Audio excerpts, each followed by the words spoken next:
Hi hello ನಮಸ್ತೆ ಪ್ರೀತಿಯ ವೀಕ್ಷಕರೇ, ನಾನು ನಿಮ್ಮ ಡೆಡ್ಲಿ ರವಿ ಶ್ರೀವತ್ಸ ನಿಮ್ಮೆಲ್ಲರನ್ನು ಪ್ರೀತಿಯಿಂದ ಸ್ವಾಗತಿಸ್ತಾ ಇದ್ದೇನೆ. ಒಂದು ಸಣ್ಣ ಕಥೆಯನ್ನು ಕೇಳಿದಂತಹ ತಾರಮ್ಮ ಅವರು ಆಲ್ ಆಫ್ ಎ ಸಡನ್ ಅಯ್ಯೋ ಸತ್ತೋಗ್ಬಿಡ್ತಾನೇನೋ ಅಂತ ಕೇಳ್ತಾರೆ. ಹಾಗವ್ರು ಕೇಳಿದ ಕೂಡಲೇ ಗೊತ್ತಾಯಿತು 100% ಪ್ರತಿಯೊಂದು ಹೆಂಗಸರ ಆ ಒಂದು ಹೃದಯ ಏನಿದೆ ಅದು ಸೋಮನ ಸಾವಿಗೆ ಮಿಡಿಯತ್ತೆ ಅಂತ ಗೊತ್ತಾಯಿತು. ಅಲ್ಲೇ ಸೋಮ ಗೆದ್ದ. ಯಾಕೆಂತಂದರೆ ನಮಗೆಲ್ರಿಗೂ ಲೇಡಿ ಆಡಿಯನ್ಸ್ ತುಂಬಾ ಇಂಪಾರ್ಟೆಂಟ್.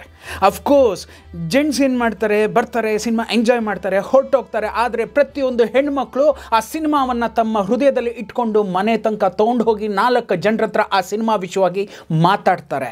ಯಾವಾಗ ತಾರಮ್ಮ ಈ ಥರ ಆಗತ್ತಾ ಅಂತ ಕೇಳಿದ ಕೂಡಲೇ ಹೌದಮ್ಮ ಅವ್ನು ಸತ್ತು ಹೋಗ್ತಾನೆ ಅಂತಂದೆ. ಅಯ್ಯೋ ಇಂಥ ಒಂದು ಸಾವು ಅವನಿಗೆ ಬಂತೇನೋ ಅಂತ ಹೇಳ್ತಾರೆ. ಇದು ಆದಮೇಲೆ ಕೇಳಿದ್ರು ನನ್ನ ಪಾತ್ರ ಏನು ಹೇಳಿದ್ದೆ. ನಾನು ನಿಮಗೆ ಮನಸ್ಸಿನೊಳಗೆ ಒಂದು ಭಯ ಇತ್ತು, ಒಂದು ದುಗುಡ ಇತ್ತು, ಆದರೂ ಕೇಳಲೇಬೇಕು, ಕೇಳದೆ ವಿಧಿ ಇರಲಿಲ್ಲ. ಅಮ್ಮ ಅದು ತಾಯಿಯ ಪಾತ್ರ ಅಂದ ಕೂಡಲೇ ಧುಮ್ ಅಂತ ಒಂದು ರೆಕಾರ್ಡಿಂಗ್ ನನ್ನಲ್ಲೇ ಕ್ರಿಯೇಟ್ ಆಯಿತು. ಯಾಕೆ ಅಂತಂದರೆ ಸರಿಸುಮಾರು 20 ವರ್ಷಗಳ ಸಂಬಂಧ, ಅದೊಂದು ಅಕ್ಕ ತಮ್ಮನ ಸಂಬಂಧ ಆಗಿರ್ಬೋದು, ಇಲ್ಲ ಅಣ್ಣ ತಂಗಿಯ ಸಂಬಂಧ ಆಗಿರ್ಬೋದು, ಇಲ್ಲ ಪ್ರೊಫೆಷ್ನಲ್ ಸಂಬಂಧನೇ ಆಗಿರ್ಬೋದು, ಏನೇ ಆಗಿರ್ಬೋದು. ಇಲ್ಲಿ ಒಂದು 3 ವಿಧದಲ್ಲಿ ಆ ಸಂಬಂಧ ನಿಲ್ಲೋವಂಥ ಸಾಧ್ಯತೆಗಳು ಇದೆ, ಒಡೆದು ಹೋಗೋವಂಥ ಸಾಧ್ಯತೆಗಳು ಇದೆ. ನಂಬರ್ 1, ಇಲ್ಲ ಕಣೋ ನಾನು ಮಾಡ್ತೀನಿ ಅಂದ ತಕ್ಷಣ ಖುಷಿ, ಇಲ್ಲ ಕಣೋ ನಾನು ಮಾಡಲ್ಲ ಅಂದ್ರೂ ಓಕೆ. ಆದರೆ ನಮ್ಮ ಈ ಸಂಬಂಧವನ್ನು ಇಟ್ಕೊಂಡು ನೀನು ಒಂದು ತಾಯಿಯ ಪಾತ್ರವನ್ನು ತಂದು ನನ್ನ ಮುಂದೆ ಇಡ್ತಾ ಇದ್ದೀನೋ ರವಿ ಅಂತ ಆ ಹೆಣ್ಮಗು ಏನಾರು ನೊಂದ್ಕೊಂಡ್ಬಿಟ್ರೆ ಅಲ್ಲಿ ಏನಾಗುತ್ತೆ, ನಮ್ಮ ಎಲ್ಲ ಸಂಬಂಧಗಳು ಏರ್ಪೇರಾಗೋದಕ್ಕೆ ಶುರು ಆಗಿಬಿಡುತ್ತೆ. ಆ ನಿಟ್ಟಿನಲ್ಲಿ ತುಂಬಾ ಭಯ ಇತ್ತು. ಅದಕ್ಕೆ ಮೇನ್ ಕಾರಣ ಏನು ಅಂತಂದರೆ ತಾರಮ್ಮ ಅಲ್ಲಿಯವರೆಗೂ ಯಾವುದೇ ತಾಯಿಯ ಪಾತ್ರವನ್ನು ಮಾಡಿದಂಥ ಹೆಣ್ಮಗು ಅಲ್ಲ. ಅಲ್ಲಿಯವರೆಗೂ ಯಾವ ಹೀರೋ ಕೈನಲ್ಲೂ ಅಮ್ಮ ಅಂತ ಕರೆಸ್ಕೊಂಡಂಥ ಹೆಣ್ಮಗಳು ಅಲ್ಲ. ಅಷ್ಟೇ ಯಾಕೆ, ಆಕೆಗೆ ಇನ್ನೂ ಅಂದರೆ 2005ರಲ್ಲಿ ಮದುವೆನೇ ಆಗಿರಲಿಲ್ಲ ಕಣ್ರಿ.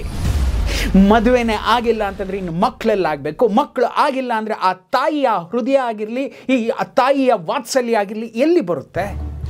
ಅಫ್ಕೋರ್ಸ್ ಈ ಎಲ್ಲ ಮಹಾನ್ ಭಾವರು ಏನಿದ್ದಾರೆ, ಈ ನಟರು ಏನಿದ್ದಾರೆ, ಈ ನಟಿಮಣಿಯರು ಏನಿದ್ದಾರೆ, ಇವರೆಲ್ಲ ಪರಕಾಯ ಪ್ರವೇಶ ಮಾಡೋದ್ರಲ್ಲಿ ಅತಿರಥ ಮಹಾರಥರು ಇವರಲ್ಲ, ಕಿಲ್ಲಾಡಿಗಳು ಇವರಲ್ಲ. ಆ ನಿಟ್ಟಿನಲ್ಲಿ ಇವ್ರಿಗೆ ಅದು ಮದುವೆ ಆಗಲೇಬೇಕು ಅಂತ ಇಲ್ಲ, ಅದಿರಲಿಲ್ಲ. ಆದರೂ ಒಂದು ಭಯ ಇದೆ. ತಾರಮ್ಮ ಐ ಥಿಂಕ್ ಆವಾಗ ಆ ಸಮಯದಲ್ಲಿ ಶಿ ವಾಸ್ ಇನ್ ಲವ್. 2005ರಲ್ಲಿ ಆಕೆ ವೇಣು ಸರ್ನ ಪ್ರೀತಿಸ್ತಾ ಇದ್ರು, ಪ್ರೀತಿಯಲ್ಲಿ ಮುಳುಗಿದ್ರು. ಈ ಎಲ್ಲ ವಿಷಯಗಳು ಗೊತ್ತಿದ್ದು ಕೂಡ ನೀನು ಅಮ್ಮನ ಪಾತ್ರವನ್ನು ಮಾಡ್ತೀಯ ತಾಯಿ ಅಂತ ಈಗ ಅವ್ರ ಮುಂದೆ ಇಟ್ಟಿದ್ದೀನಿ. ಹಾಗೆ ಇಟ್ಕೂಡಲೇ ನಾನು ಅಮ್ಮ ಏನೋ ಅಂತ ಕೇಳ್ತಾರೆ. ಹಾಗೆ ಕೇಳಿದ 2ನೇ ಪ್ರಶ್ನೆನೇನು ಅಂತಂದರೆ ಅಯ್ಯೋ ನಾನು ಇದುವರೆಗೂ ಆ ಥರ ಎಲ್ಲ ಮಾಡೇ ಇಲ್ವಲ್ಲೋ ಅಂತಂದರು. ನಾನೇನಾದ್ರು ಮಾಡ್ತು ಅಂತಂದರೆ ಮುಂದಿನ ನನ್ನ ಭವಿಷ್ಯ, ನನ್ನ ಕೆರಿಯರ್ಗೆ ಏನಾದ್ರು ಹೆಚ್ಚು ಕಮ್ಮಿ ಆಗಲ್ವೇನೋ, ಈ ಥರ ಎಲ್ಲ ಕೇಳ್ತಾರೆ. ಆಗ ನಾನು ಹೇಳಿದಂಥ ಒಂದೇ ಮಾತೇನು ಅಂತಂದರೆ ಅಮ್ಮ ಇವತ್ತು ಪಂಡರೀಬಾಯಿ ಅವರ ಒಂದು ಸ್ಥಾನ ಖಾಲಿ ಇದೆ. ಇವತ್ತು ಹಿಂದಿಯಲ್ಲಿ ನಿರೂಪರಾಯ್ ಅಂತ ಏನು ಕರಿತಾ ಇದ್ರು ಆ ಒಂದು ಸ್ಥಾನ ಜಾಗ ಖಾಲಿ ಇದೆ. ಮನೋರಮಾ ಅಮ್ಮ ಖಾಲಿ ಇದೆ. ಸಾವಿತ್ರಿ ಅಮ್ಮ ಇವರೆಲ್ಲ ಏನೇನು ಅಮ್ಮನ ಆ ಒಂದು ಪಾತ್ರವನ್ನು ಮಾಡ್ತಾಯಿದ್ರು ಆ ಸ್ಥಾನ, ಆ ಮಮತೆಯ ಒಂದು ಜಾಗ ಏನಿದೆ ಅದು ಖಾಲಿ ಇದೆ ತಾಯಿ. ಆ ಸ್ಥಾನವನ್ನು ನೀನು ತುಂಬಿ ನೋಡು ಒಂದು ಸಾರಿ. ಯಾವ ಮಟ್ಟದಲ್ಲಿ ಮತ್ತೊಂದು ದಿಕ್ಕಿನಲ್ಲಿ ನೀವು ಓಡಲಿಕ್ಕೆ ಶುರು ಮಾಡ್ತೀರಾ ಅದು ನಿಮಗೆ ಗೊತ್ತಾಗತ್ತೆ ಅಂತ ಅವತ್ತು ಯಾವ ಕ್ಷಣದಲ್ಲಿ ಹೇಳಿದ್ನೋ ನನಗೆ ಗೊತ್ತಿಲ್ಲ. ಪ್ರಾಯಶಃ ಮೊನ್ನೆ ಯಾವುದೋ ಒಂದು ಸಿಂಹ ಅಂತ ಒಂದು ಸಿನಿಮಾ ನೋಡಿದೆ. ಅಲ್ಲೂ ಕೂಡ ತಾಯಿಯಾಗಿ ತಾರಮ್ಮ ಅಂದರೆ 2005ರಲ್ಲಿ ಆಕೆ ಏನು ಆ ಪಾತ್ರವನ್ನು ಡೆಡ್ಲಿ ಸೋಮಾದಲ್ಲಿ ತಾಯಿಯ ಪಾತ್ರವನ್ನು ಒಪ್ಕೊಂಡು ಮಾಡಲಿಕ್ಕೆ ಶುರು ಮಾಡಿದ್ರು, ಇವತ್ತು ಆ ತಾಯಿಯ ಪಾತ್ರದಲ್ಲಿ ರಾರಾಜಿಸ್ತಾ ಇದ್ದಾರೆ. ಇಷ್ಟನ್ನು ಹೇಳಿದೆ. ಅದಾಗಿದ್ದ ತಕ್ಷಣ ಇಲ್ಲೂ ಕೂಡ ನೋಡಿ ಅವತ್ತಿನ ಕಲಾವಿದರಲ್ಲಿ ಯಾವ ರೀತಿಯಾದ ಒಂದು ದುಗುಡ ಇತ್ತು ಅನ್ನೋದನ್ನು ನಾನು ಹೇಳಲಿಕ್ಕೆ ಇಷ್ಟಪಡ್ತೀನಿ. ತಾಯಿಯ ಪಾತ್ರ ಅದನ್ನು ಪ್ರಶ್ನೆ ಆಗಿಟ್ರು. ಅದಾದ ತಕ್ಷಣ ನನಗೆ ಸಂಭಾವನೆ ಎಷ್ಟು ಸಿಗುತ್ತೋ ಅಂತ ಕೇಳ್ತಾರೆ. ಅಂದರೆ ನಾನು ಹೇಳಲಿಕ್ಕೆ ಎಷ್ಟು ಖುಷಿ ಪಡ್ತೀನಿ ಅಂತಂದರೆ ಅವತ್ತಿನ ಆ ಒಂದು ಅವಿನಾಭಾವ ಸಂಬಂಧಗಳೇ ಆಗಿತ್ತು. ಒಬ್ಬ ಟೆಕ್ನಿಷಿಯನ್ ಮತ್ತು ಒಬ್ಬ ಆರ್ಟಿಸ್ಟ್ ಮಧ್ಯದಲ್ಲಿ ಆ ಒಂದು ಬಾಂಡಿಂಗ್ ಅಂತ ಏನಿತ್ತು ಅಷ್ಟು ಚೆನ್ನಾಗಿತ್ತು. ಅವತ್ತು ಯಾರು ದುಡ್ಡುಗಳನ್ನು ನೋಡಿದವರೇ ಅಲ್ಲ. ಎಂತೆಂಥ ದೊಡ್ಡ ದೊಡ್ಡ ನಟರು, ನನ್ನ ಯಜಮಾನರು ಪ್ರಾಯಶಃ ಅವರು ತಮ್ಮ ಉಸಿರನ್ನು ಕಳ್ಕೊಂಡಂತಹ ಕೊನೆಯ ದಿನಗಳಲ್ಲಿ ಪ್ರಾಯಶಃ ಅಂತ ನಾನು ಅನ್ಕೋತೀನಿ 10 ಕೋಟಿ ರೂಪಾಯಿಗೆ ಬಂದಿದ್ರೇನೋ ನನಗೆ ಗೊತ್ತಿಲ್ಲ. ಯಜಮಾನ ಸಿನಿಮಾಗೂ ಅವ್ರು ತೊಗೊಂಡಂತಹ ಒಂದು ರೆಮ್ಯುನರೇಷನ್ ಬಂದು 36 ಲಕ್ಷ. ಅಷ್ಟೇ ಯಾಕೆ ಶಿವರಾಜ್ ಕುಮಾರ್ ಸರ್, ನಾವು ಮಾದೇಶಾಗೆ ಅಂದರೆ 2009 2010ರಲ್ಲಿ ನಾವು ಕೊಟ್ಟಂತಹ ಸಂಭಾವನೆ ಬಂದು 63 ಲಕ್ಷ ರೂಪಾಯಿ. ಇವರೆಲ್ಲ ಆಗಿನ ಕಾಲದಲ್ಲಿ ದುಡ್ಡು ನೋಡಿದವರೇ ಅಲ್ಲ, ದೊಡ್ಡ ದೊಡ್ಡ ದೊಡ್ಡ ಹೀರೋಗಳು ಇವರೆಲ್ಲ, ದೊಡ್ಡ ದೊಡ್ಡ ದೊಡ್ಡ ಹೀರೋಯಿನ್ಗಳು ಇವರೆಲ್ಲ, ಕೋಟಿನ ದಾಟಿದವರೇ ಅಲ್ಲ ಆಗಿನ ಕಾಲದಲ್ಲಿ. ಕೋಟಿ ಇರಲಿ, ಈ ಕಡೆಯಲ್ಲಿ ಲಕ್ಷಗಳಲ್ಲಿ ದುಡ್ಡುಗಳನ್ನು ನೋಡ್ತಾ ಇದ್ರು. ನಾನು ಹೇಳಿದ್ನಲ್ಲ ಅವಿನಾಶ್ ಸರ್ಗೆ, ಅಪ್ಪ ನಾನು ಇಷ್ಟೇ ಕೊಡೋಕ್ಕಾಗೋದಪ್ಪ, ಬರೀ ಒಂದು 50,000 ರೂಪಾಯಿ, ಒಂದು 60,000 ರೂಪಾಯಿ. ಈ ಕಡೆ ದೇವರಾಜ್ ಸರ್ಗೆ, ಸರ್ ಇಷ್ಟೇ, ದೇವರಾಜ್ ಸರ್ಗಿಂತ ಬೇಕಾ ಅವ್ರ ಸಂಭಾವನೆ, ಸರ್ ಇಷ್ಟೇ. ತಾರಮ್ಮ ಕೇಳಿದ ಪ್ರಶ್ನೆ ಏನು ಅಂತಂದರೆ ಎಷ್ಟು ಸಿಗ್ಬೋದೋ ಅಂತ ಕೇಳಿದ್ರು. ಅಲ್ಲಿ ನಾನು ಹೇಳ್ತೀನಿ, ಅಮ್ಮ ನನಗೆ 10 ದಿವಸ ಬೇಕು, ಒಂದು ಕೆಲಸ ಮಾಡ್ತೀನಿ, 9+1 ಅಂತಲೇ ಅನ್ಕೋತೀನಿ, 10 ಮೇಲೆ ನಾನು ಒಂದು ದಿವಸನೂ ನಾನು ತೊಗೊಳೋದಿಲ್ಲ, ನನ್ನ ಹತ್ರ ಇರೋ ಸಂಭಾವನೆ ಬರೀ 50,000 ರೂಪಾಯಿ ಅಂತ ಹೇಳ್ತೇನೆ. 50,000 ಅಂತ ಹೇಳಿದ ತಕ್ಷಣವೇ ತುಂಬ ಕಮ್ಮಿ ಆಗುತ್ತೆ ಕಣೋ ರವಿಯ. ಅಯ್ಯೋ, ಆ ಜೀವ ಆ ಥರ ಮಾತಾಡಬೇಕಾದ್ರೇ ಅಯ್ಯೋ ಅನಿಸುತ್ತೆ. First time she is performing the character of A mother. ಅಲ್ಲೇ ಒಂದು ದೊಡ್ಡ ತ್ಯಾಗ ನಡೆದೋಗಿದೆ. ರವಿಗೋಸ್ಕರ ಅದನ್ನು ಮಾಡ್ತೀನಿ ಅಂತ ಒಪ್ಕೊಂಡಿರ್ಬೇಕಾದ್ರೆ ಸಂಭಾವನೆಯಲ್ಲಿ ಕೂಡ ಆಕೆಯನ್ನು ನಾನು ತುಂಬ ಕೆಳಗಡೆ ಕರ್ಕೊಂಬಂದು ಕೇಳ್ತಾ ಇದ್ದೀನಿ. ಅಲ್ಲೂ ಕೂಡ ಆಕೆ ಹೇಳಿದ್ದು ತುಂಬ ಕಮ್ಮಿ ಆಗುತ್ತೆ ಕಣೋ ರವಿಯ. ಅಂದಾಗ ಇನ್ನೇನು ಬೇಕು ತಾಯಿ ಅಂತಂದರೆ ಅದ್ರ ಮೇಲೆ ಏನಾದರೂ ಹೇಳೋ ಅಂತ ಅಂದಿದ ತಕ್ಷಣ ನನಗೇನು ಬಾಯಿ ಬರಲಿಲ್ಲ. ಅಮ್ಮ ಒಂದು ಕೆಲಸ ಮಾಡ್ತೀನಮ್ಮ, ಇನ್ನೊಂದು 10,000 ರೂಪಾಯಿ ಕೊಡಬಲ್ಲೆ ಅಂದರೆ ಆ ಒಂದು ತಾಯಿಯ ಪಾತ್ರಕ್ಕೆ ಆ ಒಂದು ದೊಡ್ಡ ಸ್ಥಾನದಲ್ಲಿದ್ದಂತಹ ಆ ಅಭಿನೇತ್ರಿಗೆ ನಾವು ಕೊಟ್ಟಂತಹ ಸಂಭಾವನೆ 60,000 ರೂಪಾಯಿ. ಹಾಗಾದ ಮೇಲೆ ಅಲ್ಲೂ ಕೂಡ ತಿರ್ಗಾ ನಿಂತ್ಕೊಳ್ಳಿಲ್ಲ ಮಾತು. ಅಯ್ಯೋ ನಿಜವಾಗ್ಲೂ ಅವನ್ನ ಹೊಡೆದು ಬಿಡ್ತಾರೇನೋ, ಅಷ್ಟು ನಿರ್ದಾಕ್ಷಿಣ್ಯವಾಗಿ ಮಾಡಿಬಿಟ್ರ, ಡಿಸಿಷನ್ ತೊಗೊಂಡ್ಬಿಟ್ರ. ಅವ್ರ ತಾಯಿ ಇದ್ದಾರೇನೋ, ಆಕೆ ಅವನ ಹೆಂಡತಿ ಇದ್ದಾಳೇನೋ, ಈ ಥರ ಎಲ್ಲವನ್ನು ಕೇಳ್ತಾ ಇದ್ದಾರೆ. ನಿಮಗೆ ಈಗ ಹೇಳಲಿಕ್ಕೆ ಇಷ್ಟಪಡ್ತೀನಿ, ಆಕೆ ತಾಯಿ ಇದ್ದಾರೇನೋ ಅಂದಾಗ, ಈಗ ಆ ತಾಯಿ ಇದ್ದಾಳೆಮ್ಮ ಅಂದ ತಕ್ಷಣ ಒಂದು ಫೋಟೋ ಯಾರು ತೋರಿಸು ಅಂದರೆ ನಾನು ಅಲ್ಲಿ ಹೇಳ್ತೇನೆ, ಖಂಡಿತವಾಗ್ಲೂ ನಾನು ಯಾರ ಫೋಟೋಸನ್ನು ನಾನು ಕಲೆಕ್ಟ್ ಮಾಡ್ತಿಲ್ಲ ತಾಯಿ. ನೀವೆಲ್ಲರೂ ಕೇಳ್ತೀರಾ ಸೋಮ ಫೋಟೋ ತೋರಿಸಿ ಸರ್ ರಾಜಶೇಖರ ತೋರಿಸಿ, ಬಸವ ತೋರಿಸಿ. ನಾನು ಇವ್ರು ಯಾರ್ದು ಇಟ್ಕೊಳ್ಳಿಲ್ಲ. ಯಾಕೆಂದರೆ ಇದು ನನ್ನ ಕಲ್ಪನೆಯ ಸೋಮ. ನನ್ನ ಕಲ್ಪನೆಯಲ್ಲಿ ಸೋಮ ಹೀಗಿದ್ದ, ನೋಡಿ ನೋಡಿ ನೋಡಿ ನೋಡಿ ಓದಿ ಓದಿ ಓದಿ ಓದಿ ಬರ್ದು ಬರ್ದು ಬರ್ದು ಬರ್ದು ಇದೆಲ್ಲ ಆಗಿರೋದ್ರಿಂದ ಸೋಮ ಹೀಗಿರ್ತಾನೆ, ಸೋಮ ರಾಜಶೇಖರ ಹೀಗಿರ್ತಾನೆ, ಸೋಮನ ಹೆಂಡತಿ ಜಯಶ್ರೀ ಈ ರೀತಿ ಮುದ್ದಾಗಿ ಪುಟ್ಟಾಗಿ ಓಡಾಡ್ಕೊಂಡಿರ್ತಾಳೆ ಲಂಗ ದಾವಣಿ ಹಾಕ್ಕೊಂಡು, ಅಮ್ಮ ಹೀಗಿರ್ತಾಳೆ, ತಂದೆ ಈ ಥರ ಪಾತ್ರಗಳನ್ನು ಬರ್ಕೊಂಡಿದ್ದೆ ನಾನು. ಆ ನಿಟ್ಟಿನಲ್ಲಿ ಹೇಳಿದೆ, ಇಲ್ಲ ತಾಯಿ ನನ್ನ ಹತ್ರ ಇಲ್ಲ. ನಾನು ನನ್ನ ತಾಯಿ ಅಂದರೆ ಸೋಮನೇ ನಾನು ಅಂದ್ಕೊಂಡಾಗ ನಾನು ನನ್ನ ತಾಯಿ ಈ ರೀತಿ ಇರಬೇಕು. ಸಮಯ ಸಂದರ್ಭ ಯಾವುದೋ ಒಂದು ಕಾಟನ್ ಸೀರೆ, ಯಾವುದೋ ಒಂದು ಮುದ್ರೋದ್ ಸೀರೆ, ಯಾವುದೋ ಒಂದು ಬ್ಲೌಸು, ಯಾವುದೋ ಒಂದಿದು, ಈ ರೀತಿ ಟಾಕೋಟಿಕ್ಕಾಗಿ ಅಲಂಕಾರ ಮಾಡ್ಕೊಂಡಿರೋವಂಥ ತಾಯಿ ಅಲ್ಲಮ್ಮ. ಹಬ್ಬ ಹರಿದಿನ ಬಂತ ಇಳ್ಕಲ್ ಸೀರೆ, ಇಲ್ಲ ಅಂದರೆ ಹಬ್ಬಬ್ಬ ಅಂದರೆ ಒಂದೆಲ್ಲೋ ಒಂದು ಪುಟ್ಟ ರೇಷ್ಮೆ ಸೀರೆ, ಈ ಥರದ್ದಿರಬೇಕು ತಾಯಿ. ಈ ಥರ ಎಲ್ಲ ಒಂದು ಅಂದ್ಕೊಂಡಿದ್ದೀನಿ. ಅಂದ ತಕ್ಷಣ ಇನ್ನೊಂದು ಪ್ರಶ್ನೆ ಬರ್ತಾ ಹೆಣ್ಮಗು, ನನಗೇನಾದ್ರು ಬಿಳಿ ಕೂದಲು ಹಾಕ್ಬಿಡ್ತೀನೋ ಅಂದರೆ ಆಗಿನ ಕಾಲದ ಅಭಿನೇತ್ರಿಗಳೆಲ್ಲ ಹಾಗೆ. ಅಂದರೆ ಇಟ್ಸ್ ಎ ಟ್ರಾನ್ಸಿಷನ್ ಟೈಮ್ ಅಂತ ಹೇಳ್ತೀವಿ. ಇಟ್ಸ್ ಎ ಟೈಮ್ ಅಂದರೆ ಎಲ್ಲೋ ರವಿಚಂದ್ರನ್ ಸರ್ ಕೂಡ ಸುದೀಪ್ ಸರ್ ಮಾಡಿಸಿದ್ರು ಮಾಣಿಕ್ಯದಲ್ಲಿ. ಅಲ್ಲಿವರೆಗೂ ಹೀರೋ ಆಗಿ ರಾರಾಜಿಸಿದಂತಹ ವ್ಯಕ್ತಿಯನ್ನು ಕರ್ಕೊಂಡ್ಬಂದು ತಂದೆಯ ಕ್ಯಾರೆಕ್ಟರ್ನ ಮಾಡಿಸ್ತಾರೆ. ಇದೇ ಒಂದು ಕೆಲಸವನ್ನು ನಾನು ಇಲ್ಲಿ ತಾರಮ್ಮಂಗೆ ಮಾಡಿಸಿದ್ದೆ. It's a trance time. ಅಲ್ಲಿಂದ ಅಲ್ಲಿಗೆ ಈಗ ಎಂಟ್ರಾಗಬೇಕಾದ್ರೆ ಅವ್ರಿಗೆ ಅದೊಂದಷ್ಟು ಭಯಗಳಿರುತ್ತೆ, ದುಗುಡ ಇರುತ್ತೆ. ಇಲ್ಲೂ ಕಚ್ಕೊಳ್ಳಿಲ್ಲ, ಅಲ್ಲೂ ಕಚ್ಕೊಳ್ಳಿಲ್ಲ, ನಾನು ಘಾಟ್ಕ ಅಂತ ಆಗ್ಬಿಟ್ರೆ ನನ್ನ ಜೀವನ ಏನೋ ಅನ್ನೋ ಒಂದು ಪ್ರಶ್ನೆ ಅವರಲ್ಲಿರುತ್ತೆ. ತುಂಬ ಬಿಳಿ ಕೂದಲು ಹಾಕ್ಬಿಡ್ತೀನೋ ಅಂದರೆ ಇಲ್ಲಮ್ಮ, ಐ ಸ್ವೇರ್, ಐ ಪ್ರಾಮಿಸ್, ಅಲ್ಲಲ್ಲಿ ಮಾತ್ರ ಒಂದು ವೈಟ್ ಸ್ಟ್ರೋಕ್ಸ್ ಅಂತ ಏನು ಬರುತ್ತೆ ಅಷ್ಟು ಮಾತ್ರ ಹಾಕ್ತೀನಿ ತಾಯಿ. ಆದರೆ ನೋ ಮೇಕಪ್. ಇಡೀ ಸಿನಿಮಾದಲ್ಲಿ ಎಲ್ಲೋ ತಾಯಿ ನೀವು ಮೇಕಪ್ ಮಾಡ್ಕೊಳ್ಳೋ ಹಾಗಿಲ್ಲ. ಅಯ್ಯೋ ಇದೇ ಬಣ್ಣದಲ್ಲಿರಬೇಕೇನೋ ರವಿಯಾ, ಹೀಗೆ ಇರ್ತೀವೇನೋ, ಹೀಗೆ ಇರಬೇಕು ತಾಯಿ. ನೀನು ನನಗೆ ಎಷ್ಟು ಇಲ್ಲಿ ಹೃದಯದಲ್ಲಿ ಕೂತಿದೆಯೋ ಹಾಗೆ ಪ್ರತಿಯೊಬ್ಬ ಮನಸ್ಸನ್ನು ಹೃದಯದಲ್ಲಿ ನೀನು ಕೂತ್ಕೋಬೇಕು ಅಂದರೆ ನೀನು ಈಗ ಹೇಗಿದೆಯೋ ತಾಯಿ, ಈಗ ನಾನು ನಿನ್ನನ್ನು ತಾಯಿ ಅಂತ ಏನು ಕರಿತಿದ್ದೀನೋ ಅದೇ ತಾಯಿ ಸ್ಥಾನದಲ್ಲಿ ನೀನು ಬಂದು ಸುಮ್ಮನೆ ಹಾಕಿ ಕೂತ್ಬಿಡಮ್ಮ, ಮಿಕ್ಕಿದ್ದೆಲ್ಲ ನಾನು ಮಾಡ್ಕೋತೀನಿ. ಹಾಗಾಗಿ ಸೋಮನ ನಾಮಕರಣದ ಸಮಯದಲ್ಲಿ ಮಾತ್ರ ಆಕೆ ರೇಷ್ಮೆ ಸೀರೆ ಉಡ್ತಾಳೆ. ತುಂಬ ಮುದ್ದಾದಂತಹ ತಾರನನ್ನು ನಾವು ಅಲ್ಲಿ ನೋಡ್ತೀವಿ ಹೊರತಾಗಿ ಮಿಕ್ಕ ಹೋಲ್ ಸಿನಿಮಾಲ್ಲಿ ನೀವು ನೋಡಿ ಗ್ಲಾಮರೈಸ್ಡ್ ಮದರ್ ಅಲ್ವೇ ಅಲ್ಲ. ಈ ನಿಟ್ಟಿನಲ್ಲಿ ತಾರಮ್ಮನಿಗೆ ನಾನು ಇಷ್ಟೆಲ್ಲ ಕನ್ವಿನ್ಸ್ ಮಾಡಿದ್ಮೇಲೆ ಟಪ್ ಅಂತ ಎತ್ಕೂತು ನಾನು ಮಾಡ್ತೀನಿ ಕಣೋ, ಚೆನ್ನಾಗಿ ನೆನಪಿರಲಿ.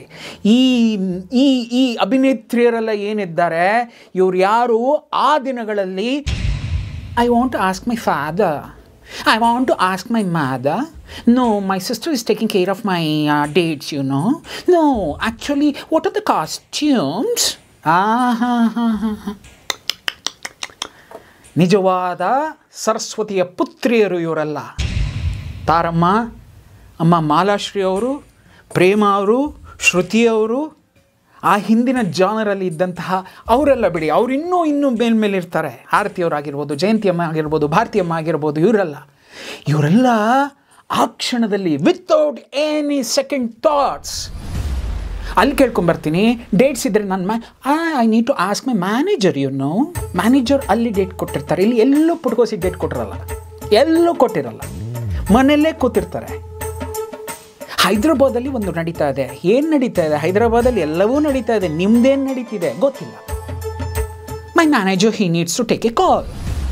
You send me the mail, ಇವು ಮೇಲ್ ಮಾಡಿ ಕತೆ ಸಿನಾಪ್ಸಿಸ್ನ ಮೇಲ್ ಮಾಡೋಂಗೆ ಎಲ್ಲ ಮಾಡೋಂಗಿದ್ರೆ ನನ್ನ ಹೃದಯದಲ್ಲಿರೋ ಒಂದು ಭಾವನೆನ ನಿನಗೆ ಹೇಗಮ್ಮ ಹೇಳಿ? ಇವತ್ತಿನ ಕೆಲವರು ನಟರು, ಇವತ್ತಿನ ಕೆಲವರೇನು ಆಲ್ಮೋಸ್ಟ್ ಆಲ್ ಹಂಗೆ ಆಗೋಗ್ಬಿಡ್ತಾ ಇದ್ದಾರೆ. ನಾನು ಯಾರನ್ನೋ ಮೊನ್ನೆ ಯಾವುದೋ ಒಂದು ನನ್ನ ಟೈಗರ್ ಗಲ್ಲಿ ಸಿನಿಮಾಗೆ ಹಿಂಗಿದೆಪ್ಪ ಅಂತಂದರೆ, you send me the mail, you send me the synopsis through the mail. ಓ, ಮೇಲಲ್ಲಿ ಕಳಿಸ್ಬಿಟ್ರೆ ನಿಂಗೆ ಏನಮ್ಮ ಅರ್ಥ ಆಗುತ್ತೆ?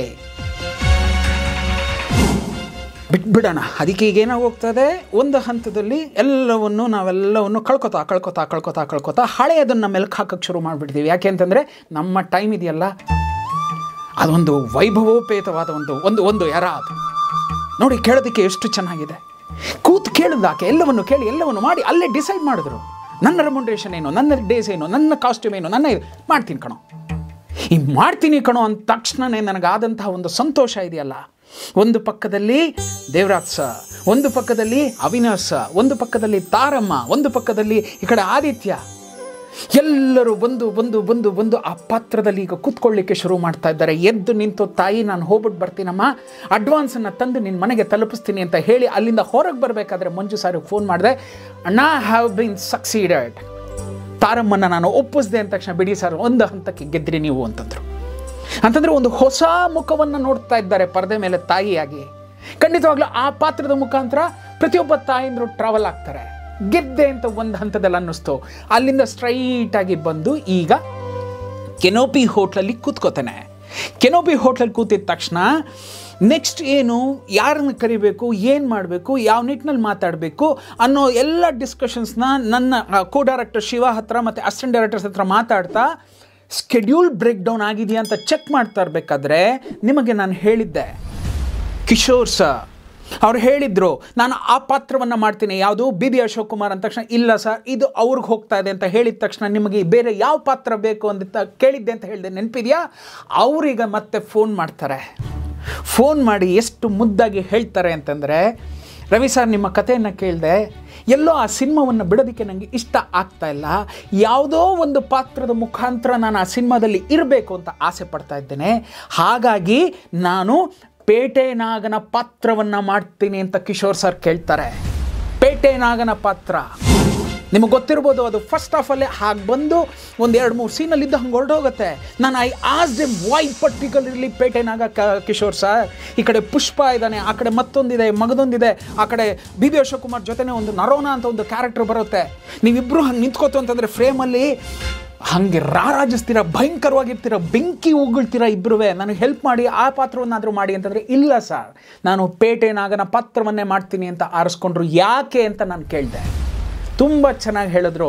ಸರ್ ನೀವು ಇಡೀ ಪಾತ್ರವನ್ನು ಹೇಳ್ತಾ ಅಲ್ಲಿ ಒಬ್ಳು ನರ್ಸ್ ಹೇಳ್ತಾಳೆ, officer take care of this person, ಇವನನ್ನು ನೀವೇನಾದ್ರು ಹಿಡಿತದಲ್ಲಿ ಹಿಡ್ಕೊಳ್ಳಿಲ್ಲ, ಇವನ್ನ ನೀವೇನಾದ್ರು ತಹಬಂದಿಗೆ ತರಲಿಲ್ಲ ಅಂತಂದರೆ this man is going to be very deadly, this is a deadly strike ಅಂತ ನೀವು ಹೇಳಿದ್ರಲ್ಲ, ಆ ಒಂದು ಹೆಸರಿಗೇನೆ ಕಾರಣ ನನ್ನ ಪಾತ್ರ.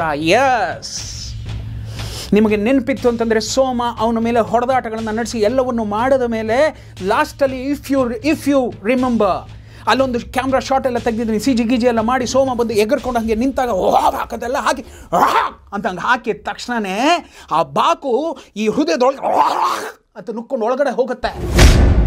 ಇಫ್ ಯು ರಿಮೆಂಬರ್ ಅಂತ ಹಂಗೆ ಯಾವಾಗ ಹೋಗುತ್ತೋ ಅದನ್ನು ತೊಗೊಂಬಂದು ಪೋಸ್ಟ್ಮಾರ್ಟಮಲ್ಲಿ ಹಾಕ್ತಾರೆ. ಪೋಸ್ಟ್ಮಾರ್ಟಮಲ್ಲಿ ಮಾಡಬೇಕಾದ್ರೆ ಅಲ್ಲಿ ಒಬ್ಬ ಇವನು ಹೇಳ್ತಾನೆ, ಯಾರು ವಾರ್ಡ್ ಬಾಯ್ ಹೇಳ್ತಾನೆ, ಅದನ್ನು ಹಾಗೆ ಅಲ್ಲಾಡಿಸಿದ್ರೆ ಇಡೀ ಬಾಡಿ ಹಾಗೆ ಟರ್ನ್ ಆಗುತ್ತೆ. ಇಫ್ ಯು ರಿಮೆಂಬರ್, ಬಾಕೋ ಹಿಂಗೆ ಅಲ್ಲಾಡಿಸಿದ್ರೆ ಹಿಂಗೆ ಬರುತ್ತೆ, ಹಿಂಗೆ ಆಡಿಸಿದ್ರೆ ಹಿಂಗೆ ಹೋಗುತ್ತೆ, ಎಲ್ಲ ಮಾಡಿ ಅವ್ನು ಹಿಂಭಾಗಕ್ಕೆ ತಿರುಗಿಸಿ ನೋಡ್ತಾನೆ.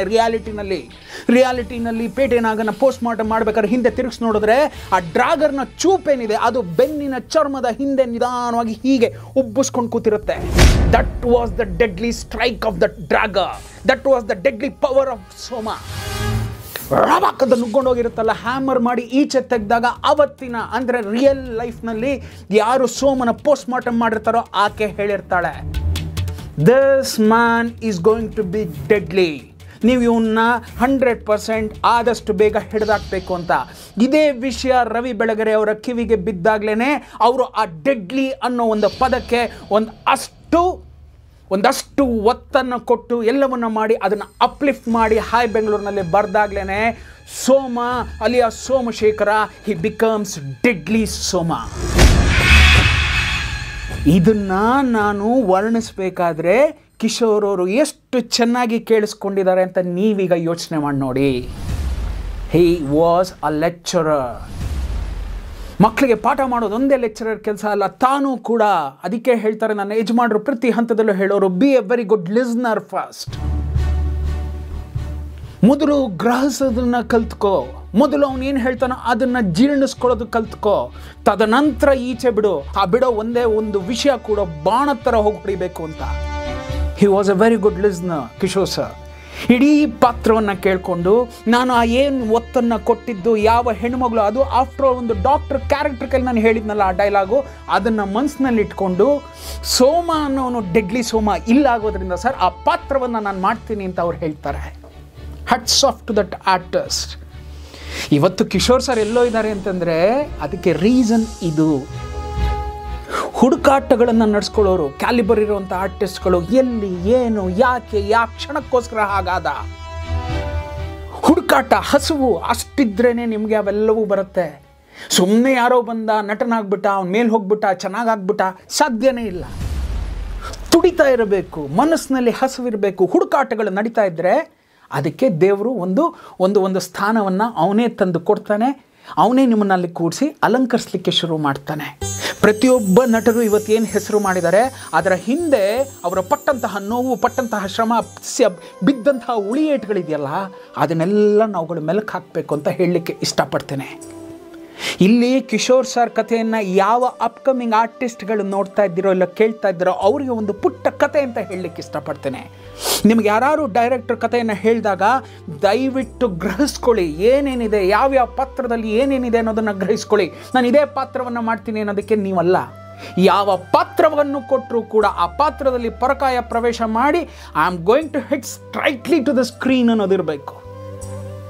ಕ್ಯಾಮ್ರಾ ನಿಮ್ಮನ್ನು ಪ್ರೀತಿಸೋ ಥರ ಆದಾಗಲೇ ನೀವೊಬ್ಬ ಒಳ್ಳೆ ನಟ ಆಗ್ತೀರಾ, ಒಬ್ಬ ಒಳ್ಳೆ ನಟಿ ಆಗ್ತೀರಾ, ಒಬ್ಬ ಒಳ್ಳೆ ಕ್ಯಾರೆಕ್ಟರ್ ಆರ್ಟಿಸ್ಟ್ ಆಗ್ತೀರಾ. ಕ್ಯಾಮ್ರಾ ನಿಮ್ಮನ್ನು ಪ್ರೀತಿಸೋಕ್ಕೆ ಶುರು ಮಾಡುತ್ತೆ. ಈ ಲೆನ್ಸ್ ಏನಿದೆಯೋ ಈ ಲೆನ್ಸ್ ಗೊತ್ತಿಲ್ಲದೇನೋ ನಿಮ್ಮ ಮುಂದೆ ಇಟ್ಟಿದ ತಕ್ಷಣ ನಿಮ್ಮನ್ನು ಪ್ರೀತಿಸ್ತಾ ಪ್ರೀತಿಸ್ತಾ ಪ್ರೀತಿಸ್ತಾ ಜೀರ್ಣಿಸ್ಕೊಳ್ಳೋಕ್ಕೆ ಶುರು ಆಗುತ್ತೆ. ಒನ್ಸ್ ಅದೇನಾದ್ರು ಜೀರ್ಣಿಸ್ಕೊತಾ ಇದೆ ಅಂತಂದರೆ ನೀವು ಗೊತ್ತಿಲ್ಲದೆ ಹಂತಂತವಾಗಿ ಮೇಲೆ ಬರ್ತಾ ಇದ್ದೀರಾ ಅಂತಲೇ ಅರ್ಥ. ಅದು ಹುಡುಕತ್ತೆ ನಿಮ್ಮನ್ನು. ನೀವೆಲ್ಲೋ ಓಡೋಕೆ ಶುರು ಮಾಡಿದ್ರು ಗೆದ್ದ ಮೇಲೆ ಅದೇ ನಿಮ್ಮನ್ನು ಹುಡುಕತ್ತೆ. ಅದೇ ಸಕ್ಸಸ್. ಆ ಸಕ್ಸಸ್ ಸಿಗಬೇಕಾದ್ರೆ ಏನು ಅಂತಂದರೆ ಫಸ್ಟು ನೀವು ಒಂದಷ್ಟು ಶ್ರಮಿಸಬೇಕಾಗತ್ತೆ. ಈ ನಿಟ್ಟಿನಲ್ಲಿ ಒಂದು ಕಡೆ ತಾರಮ್ಮನಿಗೆ ಕತೆ ಹೇಳಿ ಬಂದು ಎಲ್ಲವೂ ಆಗಿ ಈ ಪಾತ್ರಕ್ಕೇನು ಅನ್ಬೇಕಾದ್ರೆ ಗೊತ್ತಿಲ್ಲದೆ ಆ ಪಾತ್ರಕ್ಕೆ ತಾನು ಬಂದು ಕೂತಂತಹ ವ್ಯಕ್ತಿ ಬಂದು ಕಿಶೋರ್ ಸರ್. ನೀವೆಲ್ಲೇ ಇರಲಿ, ಹೇಗೆ ಇರಲಿ, ನಿಮ್ಮ ಇನ್ನಿಂಗ್ಸ್, ನಿಮ್ಮ ಕೆರಿಯರ್ ಮತ್ತಷ್ಟು ಮಗದಷ್ಟು ಚೆನ್ನಾಗಾಗಲಿ. ನೀವೀಗಾಗಲೇ ಮೇಲೆ ಬಂದಿದ್ದೀರಾ, ಇನ್ನೂ ಮೇಲೆ ಹೋಗಿ ಪ್ರತಿಯೊಬ್ಬರು ನಿಮ್ಮನ್ನು ಪ್ರೀತಿಸೋ ಹಾಗಾಗಲಿ, ನಿಮ್ಮನ್ನು ಪೂಜಿಸೋ ಹಾಗಾಗಲಿ, ಎಲ್ಲವೂ ಆಗಲಿ. ನಮ್ಮ ಕರ್ನಾಟಕದ, ನಮ್ಮ ಕನ್ನಡದ ಒಂದು ಹೆಸರನ್ನು ಏನಿದೆ ಅದನ್ನು ಪ್ರತಿಯೊಂದು ಜಾಗದಲ್ಲೂ ಮೊಳಗೋ ಹಾಗೆ ಮಾಡ್ತಾ ಇದ್ದೀರಾ. ನಾನು ನೋಡಿದೆ, ಹಿಂದಿ, ತಮಿಳ್, ತೆಲುಗು, ಮಲಯಾಳಂ, ಕನ್ನಡ ಈ ಕಡೆ ಇದರಲ್ಲೂ ಎಲ್ಲೋ ತುಳು ಭಾಷೆ, ಎಲ್ಲದರಲ್ಲೂ ಮಾಡ್ತಾ ಇದ್ದೀರಾ, ಇನ್ನೂ ಮಾಡಿ ಅಂತ ಹೇಳ್ತಾ ಇದ್ದೀನಿ. As a director, this is the only thing I can wish you Kishore sir, I wish you all the best ಅಂತ ಹೇಳ್ತಾ ಈ ಇಬ್ಬರು ನಟರ ಬಗ್ಗೆ ಮಾತಾಡಿ ಮುಂದಿನ ಹಂತದಲ್ಲಿ here comes the Bobby Doll. ನಾನು ಆಕೆಯನ್ನು ರಕ್ಷಿತಾ ಅಂತ ಯಾವತ್ತೂ ಕರೆದಿಲ್ಲ, ಆಕೆಯನ್ನು ನಾನು ಕರಿತಾ ಇದ್ದಿದ್ದೆ ರಾಕ್ ಸೀತಾ ಅಂತ ಯಾಕೆ ಕರಿತಾ ಇದ್ದೆ ಅಂತ ಮುಂದಿನ ಹಂತದಲ್ಲಿ ಬಂದು ನಿಮ್ಮ ಮುಂದೆ ಹೇಳ್ತೇನೆ. ಪ್ರೀತಿಯಲ್ಲಿ ಹರಿಸಿ ಆಶೀರ್ವದಿಸಿ. Above all, please subscribe to my channel. ದಯಮಾಡಿ ನನ್ನ ಚಾನಲ್ಗೆ ಸಬ್ಸ್ಕ್ರೈಬ್ ಆಗಿ, ಮತ್ತಷ್ಟು ಜನ ಅವರುಗಳಿಗೆ ಈ ವಿಷಯವನ್ನು ಶೇರ್ ಮಾಡಿ. ಅಫ್ಕೋರ್ಸ್ ಇಲ್ಲಿ ನನಗೆ ತುಂಬ ಈ ಒಂದು ನರೇಷನಲ್ಲಿ ಇಷ್ಟ ಆಗಿದ್ದೇನು ಅಂತಂದರೆ, it was Kishore sir's selection of the character and ತಾರಮ್ಮನಲ್ಲಿ ಇದ್ದಂತಹ ಆ ಒಂದು ದುಗುಡ. ಇದು ಅಫ್ಕೋರ್ಸ್ ಅದಿರುತ್ತೆ, ಡೈಲಮಾ ಇದ್ದೇ ಇರುತ್ತೆ. ಆ ನಿಟ್ಟಿನಲ್ಲಿ ಆಕೆ ಅದನ್ನು ಆರಿಸ್ಕೊಂಡು ಹೇಗೆ ಗೆದ್ದರು, ಇವತ್ತು ಅದು ಹೇಗೆ ಇತಿಹಾಸ ಆಗಿದೆ ಎಲ್ಲವೂ ನಿಮಗೆ ಗೊತ್ತಿದೆ. ಈ ಒಂದು ಪುಟ್ಟ ವಿಷಯಗಳೇನಿದೆಯಾ ಅದನ್ನು ಶೇರ್ ಮಾಡಿ ಅಂತ ಕೇಳ್ಕೊತಾ ಇದ್ದೇನೆ. Again please subscribe. ಹೋಗ್ಬಿಟ್ಟು ಬರ್ತೀನಿ. ಆಶೀರ್ವದಿಸಿ.